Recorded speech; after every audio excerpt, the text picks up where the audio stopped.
Assalamualaikum warahmatullahi wabarakatuh. Selamat berjumpa kembali teman-teman di mata kuliah survei dan pemetaan geomorfologi, di mana kita sudah menginjak di minggu terakhir ya, di minggu 14. Di minggu 14 ini kita akan membahas salah satu bentuk lahan yang mungkin sebelumnya sudah banyak dibahas, yaitu yang berkaitan dengan proses pelarutan atau yang dikenal dengan bentuk lahan asal proses solusional atau bentuk lahan asal kars. Nah, ini mungkin menjadi bahasan untuk bentuk lahan terakhir ya. Jadi sebelumnya kita sudah banyak membahas terkait disampaikan oleh Bu Widya terkait dengan bentuk lahan struktural dan dimensional. Kemudian dilanjutkan Pak Adit tentang vulkanik dan fluvial. Di minggu kemarin saya sudah menyampaikan terkait dengan bentuk lahan ayulin dan marin, dan di pertemuan kali ini saya akan menyampaikan terkait dengan bentuk lahan asal proses pelarutan atau solusional atau yang lebih dikenal dengan kars gitu. Oke, untuk memulai sebelum teman-teman nanti beranjak lebih jauh, karena kan survei pemetaan geomorfologi itu lebih ke arah bagaimana cara kita mengidentifikasi bentuk lahan yang ada di lapangan, baik melalui survei atau melalui pemetaan. Dengan pemetaan bisa menggunakan peta, bisa menggunakan citra gitu, kompetensinya seperti itu. Tapi sebelum ke situ mungkin saya sedikit flashback atau mengulang kembali sebenarnya apa sih bentuk lahan asal proses pelarutan atau bentuk lahan asal proses solusional itu. Nah, bentuk lahan asal proses pelarutan itu adalah bentuk lahan namanya saja pelarutan, berarti adalah bentuk lahan yang terbentuk akibat adanya proses pelarutan batuan. Sehingga bentuk lahan asal proses pelarutan ini hanya bisa terjadi pada batuan-batuan yang dia mudah larut. Mudah larut oleh apa? Mudah larut oleh air. Sehingga nanti dalam kita berbicara bentuk lahan asal proses pelarutan, itu agen yang menyebabkan terjadinya pelarutan itu adalah air. Dan yang terlarutkan siapa? Ya batuan mudah larut. Contohnya apa batuan yang mudah larut? Batuan-batuan yang mudah larut adalah batuan gamping, batuan dolomit, batu garam, dan juga gipsum. Sehingga maka nanti ketika kita belajar tentang bentuk lahan asal proses pelarutan itu pasti letaknya di atas batu gamping. Tetapi yang perlu teman-teman pahami, tidak semua batu gamping, dolomit atau gipsum itu bisa berubah menjadi bentuk lahan kars, bentuk lahan asal proses pelarutan. Tidak semua, tetapi kalau bentuk lahan asal proses pelarutan pasti di wilayah berbatuan gamping, dolomit, dan juga gipsum seperti itu. Nah, kemudian kenapa bisa terjadi proses pelarutan? Proses pelarutan itu terjadi karena apa? Mungkin dulu teman-teman masih ingat ya di geomorfologi dasar, yaitu terjadi karena ada reaksi antara karbon dioksida dan air hujan. Jadi proses awalnya itu kan karena ada air hujan. Air hujan ini ketika dia melewati atmosfer itu dia akan mengikat yang namanya karbon dioksida gitu yang ada di atmosfer. Nah, karbon dioksida yang diikat oleh atmosfer ini akan membentuk yang namanya asam lemah. Itu asam lemah ini akan melarutkan batuan seperti gamping, dolomit, gipsum yang dia sifatnya basah. Karena basah ketemu asam lemah, maka dia bisa terlarutkan. Nah, dan proses ini nanti akan menyebabkan terjadinya pergeseran unsur sehingga akan terbentuk yang namanya Ca atau kalsium dan juga akan terbentuk yang namanya hidrogen atau H+ gitu. Jadi prosesnya kenapa bisa terbentuk bentuk lahan asal proses pelarutan karena ya ada air hujan yang dia itu mengikat karbon dioksida yang nanti dia membentuk asam lemah, dan asam lemah ini bisa berinteraksi dengan batuan yang sifatnya lebih basah. Sehingga menyebabkan batuan itu nanti akan terlarutkan gitu ya, akan terlarutkan oleh air hujan dan juga karbon dioksida yang bersifat lemah itu tadi. Nah, kemudian bentuk lahan asal proses pelarutan ini nanti dikenal dengan istilah namanya bentuk lahan solusional atau bentuk lahan kars. Yang lebih populer itu adalah bentuk lahan kars. Nah, sebenarnya apa sih kars itu dalam terminologi atau secara definisi? Ya itu memang juga harus tahu. Kars itu menurut Aji dan kawan-kawan tahun 99 adalah sebuah istilah dalam bahasa Jerman yang diturunkan dari bahasa Slovenia. Jadi dulu awalnya yang memang ditemukan pertama kali cikal bakal penelitian tentang kars itu adalah di Slovenia, yang berarti artinya lahan gersang berbatu gitu. Ya karena apa? Karena mungkin bisa teman-teman sekarang lihat, kalau teman-teman berkunjung di wilayah yang merupakan bentuk lahannya kars, seperti kalau di wilayah dekat kita ya teman-teman bergerak ke selatan di Wonogiri bagian selatan, sepanjang Wonogiri, kemudian Gunung Kidul, kemudian Pacitan yang berupa daerah bukit-bukit itu.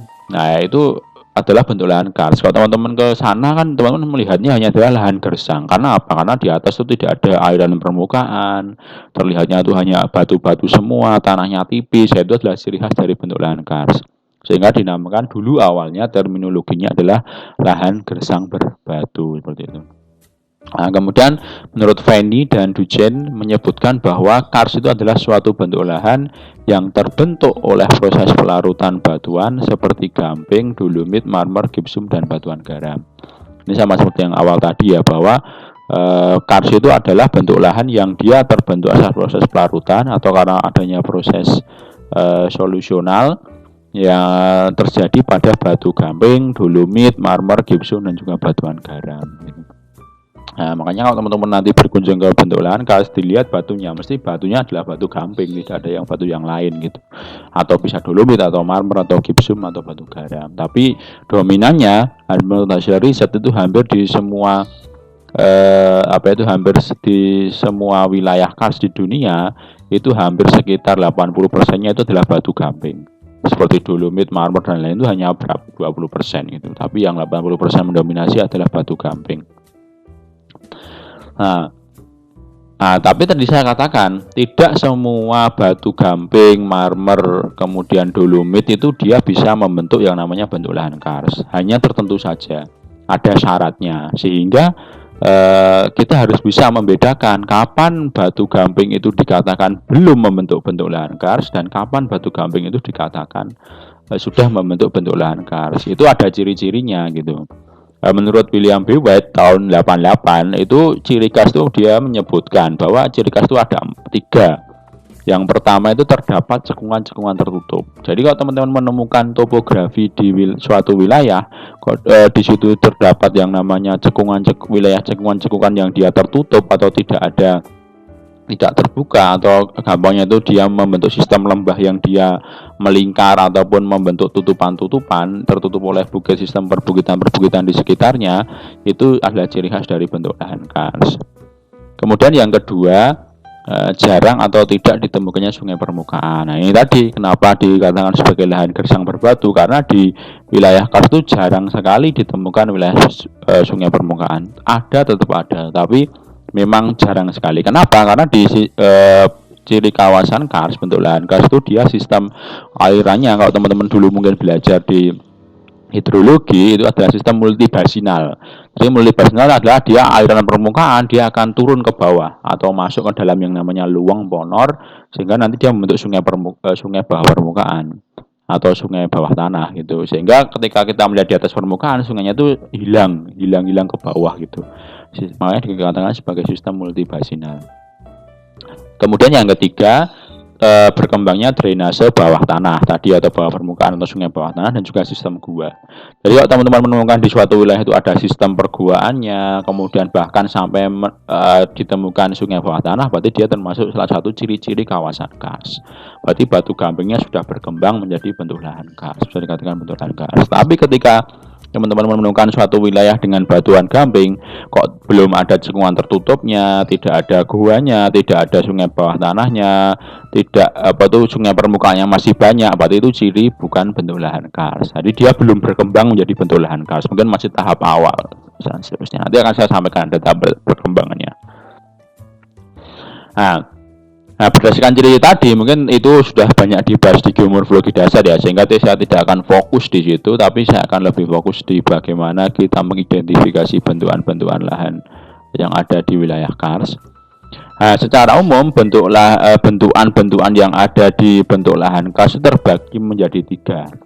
Ada yaitu bentuk yang akibat dari proses pelarutan itu sendiri atau bentuk hasil proses pelarutan, ada bentukan sisa atau residual form, dan juga ada bentukan deposisional atau pengendapan.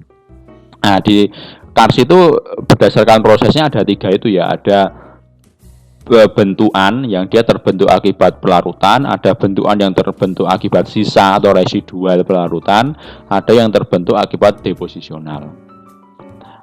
Nah, itu berdasarkan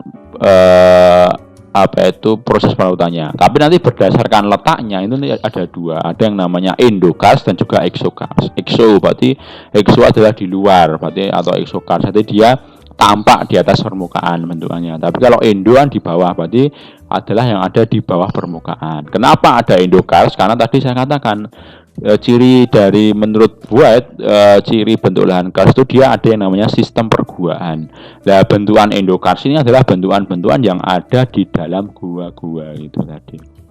Sehingga ketika teman-teman menemukan ada bentuk lahan kars, pasti dia memiliki endokars, tidak mungkin tidak seperti itu.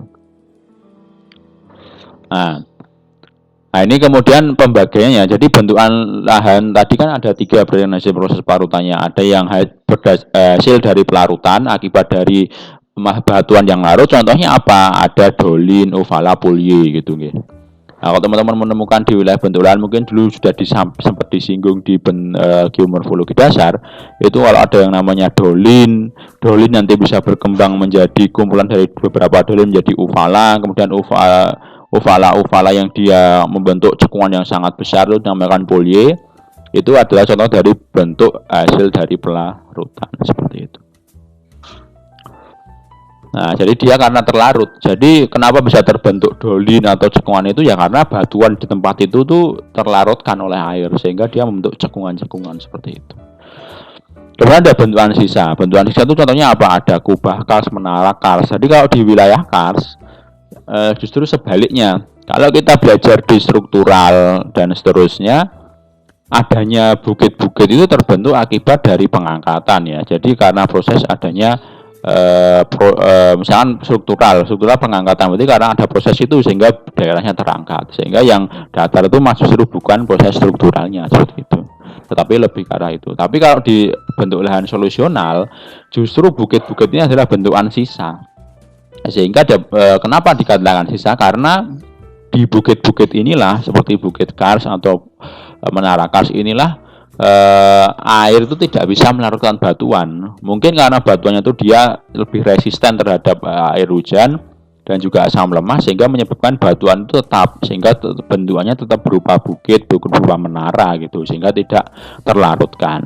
Berbeda dengan wilayah yang dolinnya adalah wilayah yang terlarutkan. Tapi kalau yang bukit atau kubah atau menara kars itu adalah wilayah yang tidak terlarutkan seperti itu. Dan juga ada bentukan deposisional.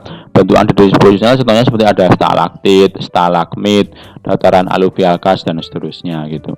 Nah, bentukan deposisional ini lebih cenderung ke bentukan yang sifatnya endokars. Kenapa? Karena di endokars itu atau yang ada bentukan-bentukan yang ada di gua itu merupakan hasil pengendapan dari hasil proses pelarutan tadi, yang berupa tadi saya katakan adalah Ca tadi, yang menghasilkan kalsium atau Ca itu nanti akan terendapkan di sistem gua-gua. Nanti bisa membentuk ornamen-ornamen gua. Banyak sekali nanti ornamen gua. Ada stalaktit, stalagmit, ada gorden, ada soda straw dan macam-macam, banyak sekali. Nah, ini adalah kenampaan bentuk lahan kars ya. Jadi tadi saya katakan kars itu ada yang ekso dan endo gitu. Kalau dari ekso berarti letaknya di atas permukaan, di mana kita bisa melihat langsung karena letaknya itu mudah, bisa mudah kita amati langsung. Iya, contohnya ada ini, kalau ini diambil di wilayah Gunung Kidul ya. Jadi dia ada conical hill atau bukit-bukit yang dia bentuknya membulat gitu nggih, conical hill. Nah, ini adalah ciri khas dari bentuk lahan kars. Dan kalau di kars itu cirinya bukit-bukit membulatnya itu membentuk jajaran-jajaran gitu, membentuk ya dalam satu kompleks itu ada banyak sekali bukit-bukit. Jadi menyerupai mangkok yang tertelungkup yang saling berdampingan gitu atau letaknya berdekatan. Ya, itu ciri khas di bentuk lahan. Dan ini adalah kalau yang di wilayah ininya bukitnya ini adalah bentukan sisa gitu nggih, bentukan sisa tadi kalau masuk klasifikasi. Tapi kalau yang wilayah lembahnya ini, yang di lembah-lembah ini dan lembah ini dan lembah ini itu adalah bentukan hasil proses pelarutannya justru karena ini dinamakan dolin tadi seperti itu. Nah, itu ya. Itu yang exokars. Nah, kemudian ini yang endokars gitu, yang ada di bawah, jadi di underground. Jadi teman-teman harus kalau pengen melihat ini ya harus masuk ke dalam bawah tanah atau masuk dalam sistem gua yang letaknya di bawah permukaan. Nah, dan di endokars ini dominannya itu adalah yang bentukan asal deposisional. Contohnya apa? Ada contohnya ini. Contohnya ini ada apa ini namanya, lupa, tirai, kemudian ada ini namanya tiang. Ini tiang karena kenapa dikatakan tiang, karena dia sudah menyambung. Kalau yang di atas ini adalah stalaktit, yang di bawah itu adalah stalagmit. Kalau ini adalah namanya ini adalah bentukan-bentukan hasil proses deposisional. Jadi karena ada proses pelarutan, kemudian pelarutannya itu dia akan terendapkan gitu. Terendapkannya di mana? Di dalam gua itu sendiri CA-nya. Sehingga nanti kalau dalam kita berbicara bentuk lahan kars itu ada yang namanya indeks saturasi atau indeks kejenuhan dari nilai CA. Kenapa di wilayah kars itu bisa terbentuk bentukan-bentukan ornamen gua ya, karena dia wilayah karsnya itu sudah jenuh gitu ya. Kondisi airnya sudah jenuh menyebabkan CA-nya itu bisa mengendap dan membentuk ornamen gua. Tapi pada wilayah-wilayah kars yang dia nilai saturasinya rendah, maka dia tidak akan membentuk ornamen gua. Biasanya dia akan membentuk sungai bawah tanah. Makanya kalau nanti teman-teman coba melihat kecenderungannya, biasanya wilayah-wilayah kars yang dia ada sungai bawah tanahnya, biasanya kecenderungan ornamen guanya yang terbentuk itu sangat sedikit. Tetapi kalau wilayahnya karsnya itu cenderung tidak ditemukan sistem sungai bawah tanah, kecenderungannya ornamen guanya itu akan banyak. Karena apa? Nilai saturasinya itu tinggi. Tapi kalau yang di wilayah yang ada sungainya, nilai saturasinya itu rendah seperti itu. Nah, ini kalau kita melihat nih, kita sudah mulai masuk nih. Jadi kalau teman-teman terus bagaimana cara kita mengidentifikasi sebagai seorang geograf itu? Mengidentifikasi kenampakan kars dari bukan dari lapangan, sebelum ke lapangan, karena kita punya yang namanya peta, kita punya citra, sehingga kita harus bisa mengidentifikasi dulu. Nah, kita untuk kasus ini bagaimana cara kita mengidentifikasi dengan citra? Nah, kalau teman-teman menemukan ada suatu citra kok dia terdapat seperti benjolan-benjolan ini, jadi seperti ada benjolan-benjolan atau di citranya terdapat benjolan kecil-kecil yang itu adalah bukit yang mengelompok. Berarti ini adalah ciri khas dari bentukan lahan kars seperti itu.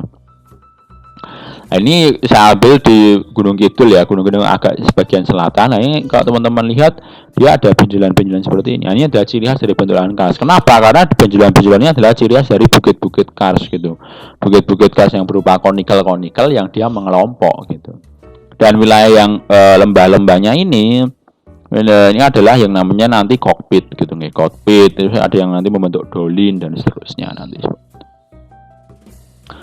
Nah, ini kalau dari citra. Terus bagaimana kalau dari peta RBI? Kalau dari peta RBI itu sama. Kalau teman-teman melihat adanya kontur, kan kalau teman-teman nanti di RBI itu kan bisa melihat adanya kontur nih. Kalau ada pola kontur yang dia polanya itu ada membentuk bulat-bulat seperti ini, bulat-bulat kecil dan seterusnya. Nah, ini ciri khas dari bentuk lahan kars. Kenapa? Karena nanti tadi saya katakan dia menurut White, ciri khas dari bentuk lahan kars itu dia ada yang namanya cekungan tertutup.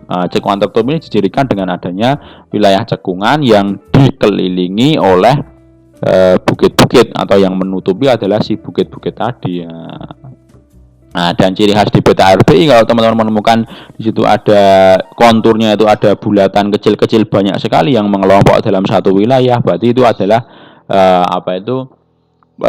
sebagai penciri utama atau sebagai gampangnya itu sebagai indikasi awal bahwa di wilayah itu adalah bentuk lahan kars.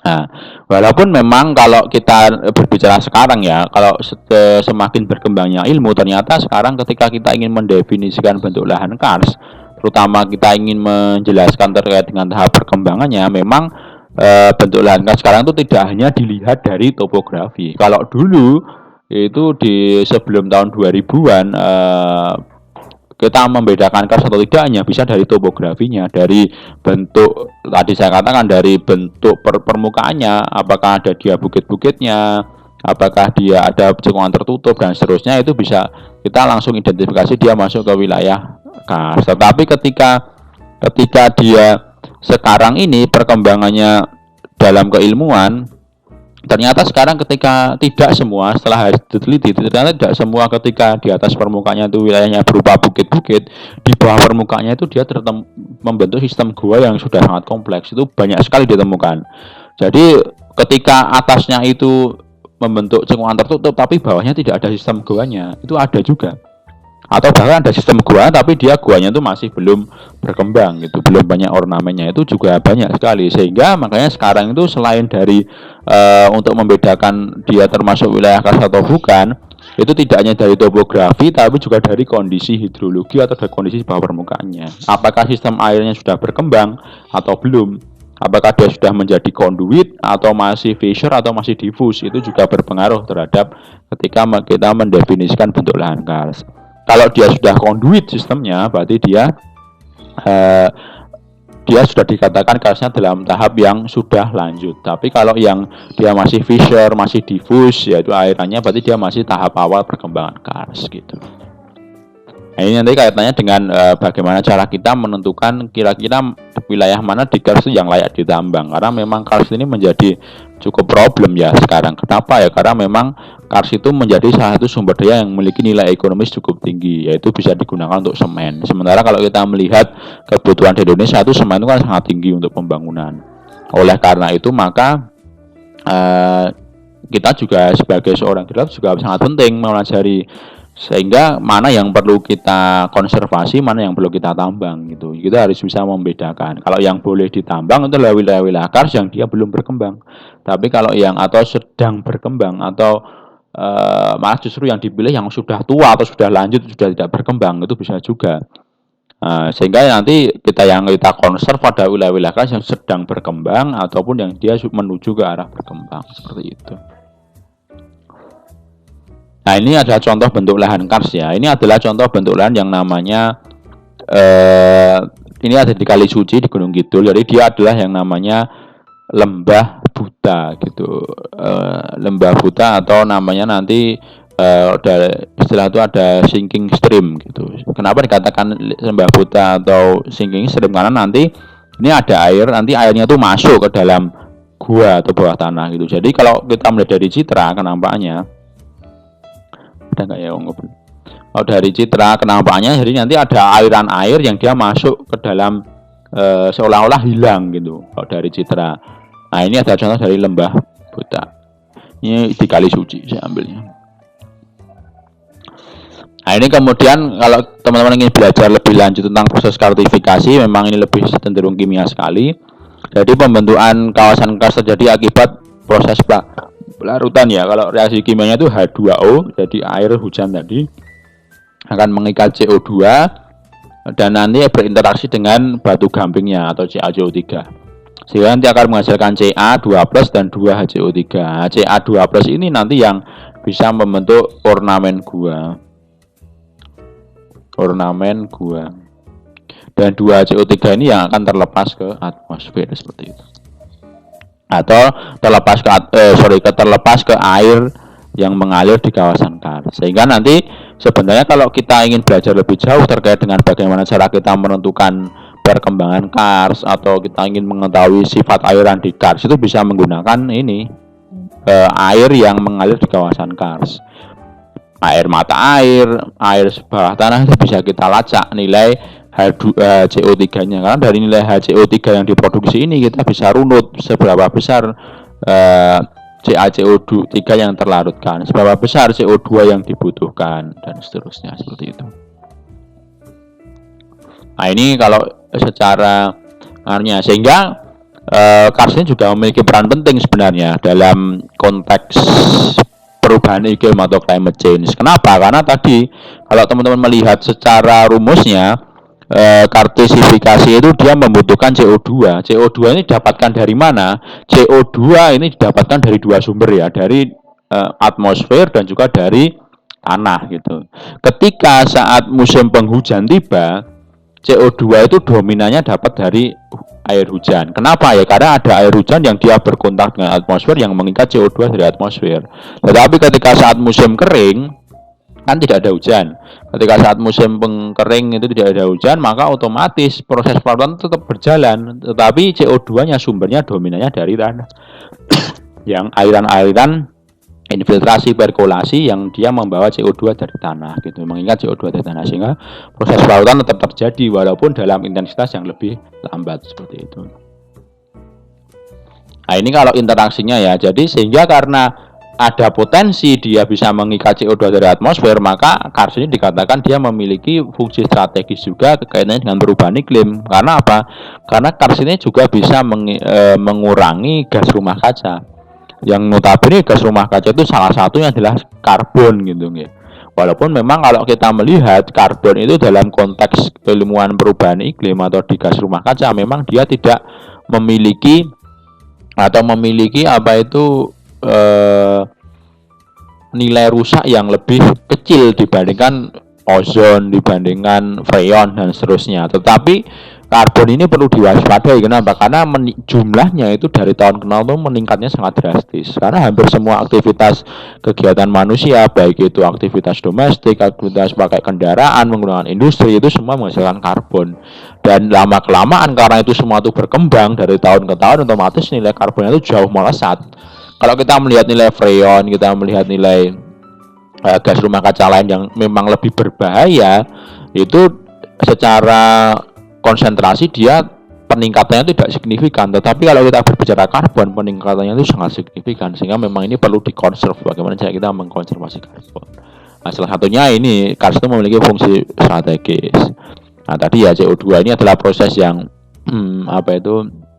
lebih detailnya. Tadi kalau yang secara umumnya adalah H2O tambah CO2 tambah CaCO3, menghasilkan Ca2+ dan juga 2CO3 seperti itu.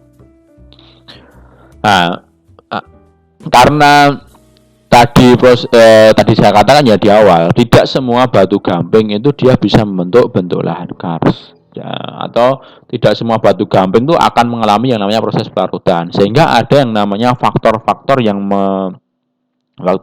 mempengaruhi atau menyebabkan terjadinya proses karstifikasi. Ada yang namanya faktor pengontrol, ada yang namanya faktor pendorong.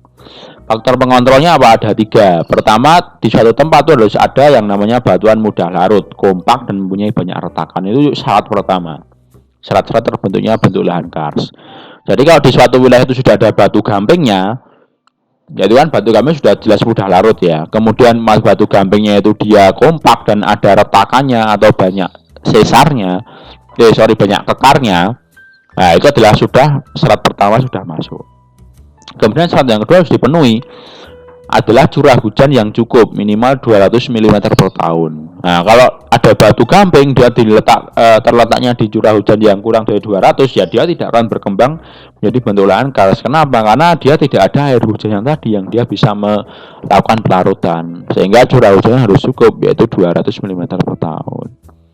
Kemudian yang ketiga, syaratnya batuan harus terangkat atau terekspos dalam ketinggian yang cukup tinggi. Kenapa? Karena kalau tersimpan di dalam tanah, tertutupi oleh tanah atau tertutupi oleh yang namanya epikars yang cukup misalkan menutupinya itu bahkan cukup tebal gitu ya. Nah itu otomatis tidak akan bisa membentuk bentuk lahan kars. Jadi interaksi antara tanah, jadi air, hujan dan juga CO2 tidak bisa berinteraksi langsung dengan batuan. Nah seperti itu faktor pengontrolnya. Kalau faktor pendorongnya ada temperatur dan penutup lahan. Nah temperatur atau suhu juga mempengaruhi. Ketika suhunya optimal, itu proses karstifikasi itu juga bisa berjalan optimal.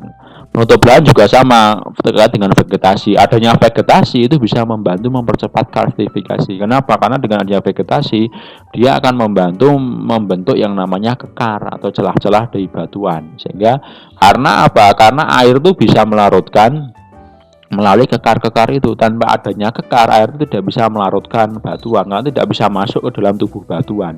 Karena kalau hanya bagian luarnya, itu air tidak bisa melarutkan. Tapi kalau ketika air itu sudah terkonsentrasi di dalam suatu kekar atau diletakkan, otomatis dia bisa melarutkan batuan seperti itu. Itu faktor karstifikasi ya. Ini juga sudah disinggung di geomorfologi dasar. Nah, kemudian saya masuk ke klasifikasi kars.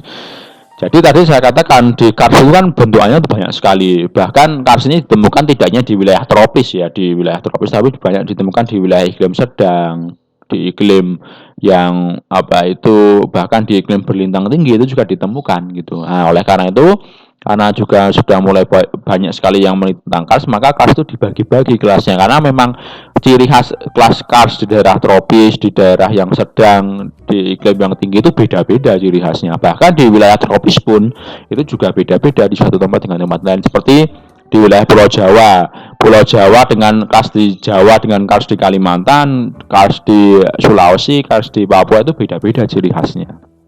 Sehingga karena banyak sekali bentukan yang ada di kars dengan ciri khas yang masing-masing, maka diklasifikasikan kars itu.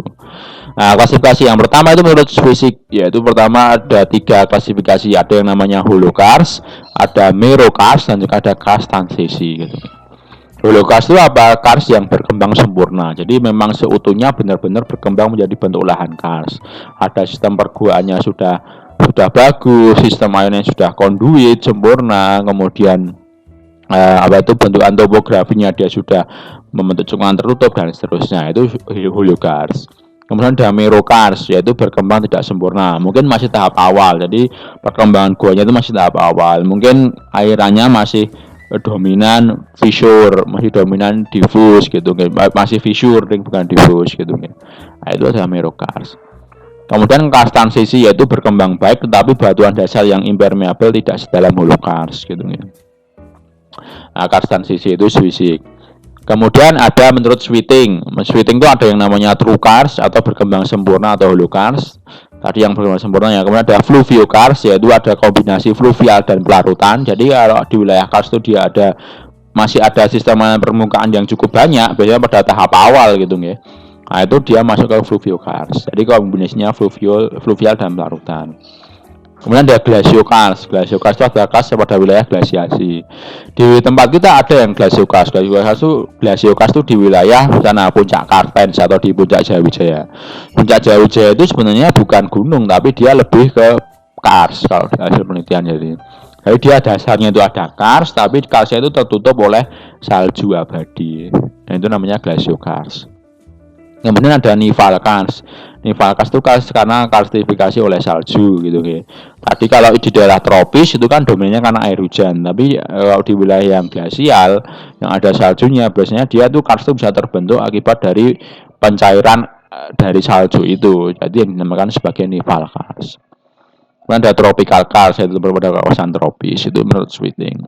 Nah, ini kalau Sweeting itu lebih ke arah gabungan kombinasi antara proses yang ada di kars dan juga kombinasi dari letak iklimnya yang ada di kars. Itu menurut Sweeting. Nah, kemudian karena kita di wilayah tropis gitu nih, karena di Indonesia kan termasuk wilayah tropis, sehingga di wilayah kars tropis itu menurut Sweeting dibagi lagi menjadi 2. Ada di wilayah kars tropis, tadi saya katakan ya, di kars tropis pun itu juga ada banyak klasifikasinya gitu nih. Ada yang namanya Kegel Kars, ada yang Trum Kars. Kegel Kars itu apa? Kegel Kars adalah kars yang dia dominannya berupa conical hill atau bukit-bukit kars yang membentuk lembah-lembah dan juga dum-dum gitu atau conical hill. Ada juga yang berupa Tum Kars. Tum Kars itu adalah karsnya terbentuknya berupa bukit-bukit menara-menara gitu. Jadi bukan berupa kubah-kubah menurut dom, tapi dia lebih ke arah bentukan menara-menara tinggi seperti itu. Nah, saya akan berikan contoh. Ini saya ambil di Kars Sanggolirang Mangkalihat ya, di Kalimantan Timur, yang letaknya kalau teman-teman lihat itu mungkin di wilayah, kalau Kalimantan kan bentuknya seperti bentukan Semar gitu nih. Jadi di wilayah hidungnya Kalimantan itu, yaitu adalah ada Kars Sanggolirang Mangkalihat. Ini adalah contoh dari conical kars atau kegel kars gitu nih. Jadi ada ciri dari kegel kars itu adalah dia ada conical hill gitu nih. Jadi ada dom-dom gitu nih. Dan domnya ini saling berdekatan. Nah, ini dom-dom ini kemudian dia membentuk di tengah-tengahnya itu ada yang namanya lembah-lembah itu, lembah sirkular. Ini kalau motonya bener, ini kan oblik ya, yang motonya oblik dia agak miring. Tapi kalau dari atas nanti teman-teman bisa runut. Lembahnya delineasi, dia akan membentuk yang namanya pola-pola. Ini dinamakan sebagai lembah sirkular atau yang namanya kokpit gitu. Jadi ketika kita menggunakan bentuk lahan kars, dia kalau ada dom-domnya, dom-dom seperti ini, berarti dia masuk ke kegel kars, kars tropis yang kegel kars. Dan di sekitar lembah sekitar conical hillsnya itu Ya, terdapat yang namanya lembah sirkular yang dia tertutup, tadi saya katakan itu dinamakan sebagai kokpit. Nah, ini contoh lain sama juga di Sangguniang Mangkalihat di wilayah Kalimantan Timur juga ditemukan ada yang namanya trumkas. Nah, trumkas itu kalau dari citra memang tidak terlalu terlihat ya, tapi dia bentuknya tuh ya sebenarnya bisa agak terlihat sih. Kalau tadi yang konikel itu kan bentuknya cenderung membulat gitu gitu. Tapi kalau ya di trumkas ini dia bentuknya cenderung dia menyudut. Kenapa? Karena dia membentuk yang namanya bukit atau menara tinggi gitu. Ini trumkas, ini juga di Sangguniang Mangkalihat. Nah, kalau kenamaan dari objeknya seperti ini. Nah, ini jadi dia benar-benar bentuknya itu seperti menara, yaitu menjulang tinggi, tapi dia menjulangnya tinggi itu tidak eh, sejajar panjang. Kalau struktural kan menjulang tinggi tapi dia membentuk perbukitan yang memanjang. Tapi kalau ini dia ya hanya satu bukit tapi dia memanjang, tapi dia berdekatan banyak sekali. Nah, ini contohnya di Sangguniang Mangkalihat. Nah, ini juga sama, ini konikel. Nah, ini kalau tadi yang konikel atau kegel kars ya, kalau dia dari atas dia bentuknya membulat-membulat seperti ini. Ini di Gunung Kidul, di Kars Gunung Sewu gitu ya. Nah, ini adalah yang conical hill. Nah, ini yang lembahnya yang ini, yang sirkular ini. Nah, ini kalau yang dia sudah benar-benar tertutup seperti ini, dia dinamakan dolin. Ini ada dolin ini. Nah, ini adalah dolin. Tapi kalau dia yang masih bentuknya sirkular, yang dia masih cukup memanjang, itu dinamakan kokpit. Seperti ini ada contoh kokpit.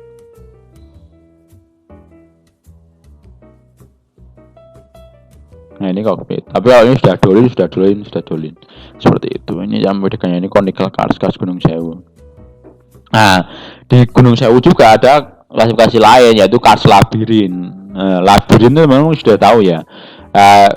Biasanya conical hill ini dia tuh bisa berkembang atau bisa menjadi yang namanya kars labirin. Kapan? Yaitu ketika kontrol struktur atau kontrol pelurusannya itu masih dominan, sehingga conical atau bukit-bukitnya ini dia masih menunjukkan adanya pelurusan seperti itu. Ini contohnya di Gunung Sewu, ini bisa ada pelurusannya. Nah, sehingga bentuknya dia menyerupai labirin gitu nih. Jadi seolah-olah cekungan-cekungannya itu dia menyerupai labirin karena bentukan conical-nya beda seperti tadi. Kalau ini kan conicalnya terpisah ya, sudah kontrol pelurusannya sudah tidak ada atau kontrol strukturnya sudah tidak dominan. Ini di Ponjong, ini saya ambilnya di Ponjong. Tapi kalau ini saya ambil ke Gunung Sewu di bagian sisi selatan yang dekat dengan pantai, ya, itu dia masih dominan kontrol oleh strukturnya atau dominan pelurusannya, sehingga dia termasuk masuk kas yang labirin namanya. Ini di Gunung Sewu. Tapi kalau kita bicara bentuknya tetap sama, tetap ada konikelnya, tetap ada kokpitnya. Tapi ini kokpit ya dolinnya belum terbentuk karena beliau belum sirkular atau belum membulat seperti itu. Nah, kemudian juga ada klasifikasi menurut Eko Haryono. Nah, ini beliau yang mengklasifikasikan. Jadi ada tahap perkembangannya, ada kars tahap awal, kars tahap muda, dan juga kars dewasa. Ditandai dengan perbedaan sistem airannya. Kalau kars awal itu dia airannya masih dendritik gitu ya. Sistemnya itu masih dendritik. Contohnya di kars Belambangan gitu ya. Kars Belambangan dia itu masih kars awal. Kenapa? Karena pola airnya itu masih dendritik gitu. Masih ada sungai permukaan yang dia si bentuknya menyerupai sungai-sungai di wilayah fluvial dan seterusnya. Itu yang sifatnya dia dendritik. Itu kars awal. Kemudian ada kars muda. Kars muda itu yang ditandai dengan pola airan yang paralel. Paralel itu apa? Yaitu dia sudah seperti dendritik, tetapi dia ada kontrol strukturnya gitu nih. Jadi dia tidak murni dendritik, tapi dia sudah dikontrol strukturnya di mana di Karangbolong gitu nih. Kalau teman-teman lihat ke sungai-sungai di Karangbolong, dia kan bentuk sungainya itu sangat tegas gitu nih, beloknya sangat tegas. Kalau dendritik itu kan dia beloknya ya bentuknya cenderung melengkung. Kalau dendritik, tapi kalau paralel itu dia sudah ada kontrol strukturnya. Ini adalah contoh dari kars muda. Nah, kalau yang kars dewasa dia sudah multibasinal gitu nih. Jadi ada airan hilang dan seterusnya. Itu yang dewasa seperti itu.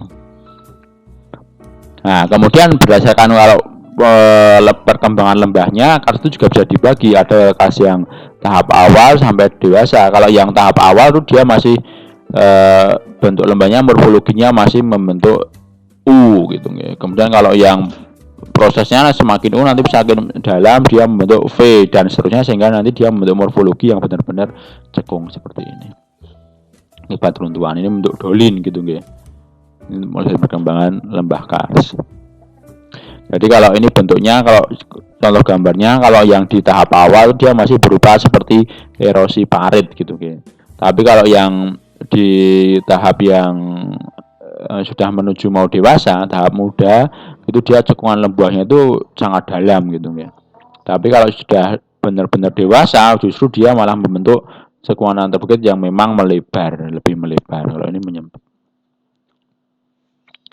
Nah, ini tahap perkembangan kars ya, dibedakan dari ada awal, muda dan juga dewasa. Dia dari jenis basinnya, ada dari bentuk lembahnya, ada pola alirannya, ada bentuk basinnya, ada sebaran ponornya, ada blok diagramnya dan seterusnya. Ini teman-teman nanti bisa melihat sendiri.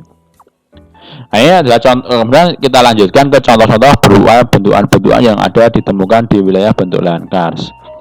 Pertama ada namanya Blind Valley atau lembah buta gitu ya. Lembah buta adalah kalau teman-teman menemukan ada aliran sungai terus tiba-tiba hilang gitu.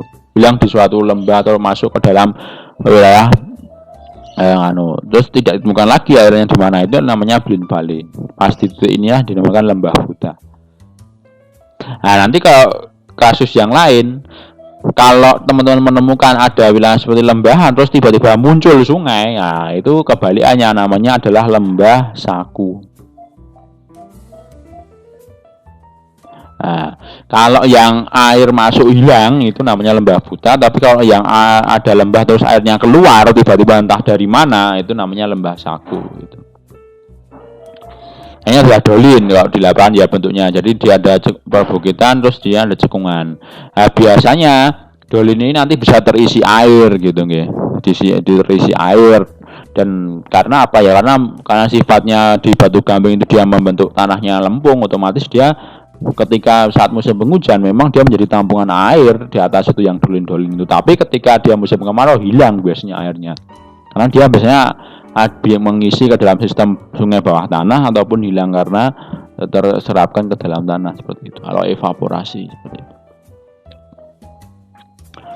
Nah, ini kemudian ada morfologinya. Kalau di kars itu ada yang namanya luang. Luang itu adalah tempat masuknya tadi air dari atas permukaan ke bawah sistem bawah permukaan. Ada dolin, kemudian ada ponor gitu nggih. Ponor atau luang itu sama, cuman beda di penamaan saja. Nah, ini kemudian jenis-jenis dolin, ada dolin yang akibat dari solution, ada yang collapse atau collapse dolin, ada yang subfusion, ada yang subsidence gitu nggih. Kalau solution adalah dolin yang terbentuk karena proses solution atau pelarutan. Kalau yang subfusion itu karena dia pelarutannya terendapkan oleh suatu material gitu nggih. Kalau collapse ya dolinnya runtuh seperti itu. Nah, ini contohnya collapse dolins. Collapse dolin teman-teman juga bisa temukan di wilayah bentuk lahan kars gitu nggih. Jadi kalau ditemukan ada wilayah cekungan ada lingkaran, kemudian dia itu seolah-olah dia ke bawah, yaitu dia dinamakan sebagai collapse dolin untuk runtuhan. Nah, dolin ini nanti bisa berkembang ketika ada dolin-dolin yang berjejer, kemudian jadi uvala. Uvala nanti berkembang lagi lebih besar menjadi polye seperti itu. Ya teman-teman, kira-kira itu ya apa yang bisa saya sampaikan terkait dengan bentuk lahan kars atau bentuk lahan asal proses pelarutan atau solusional.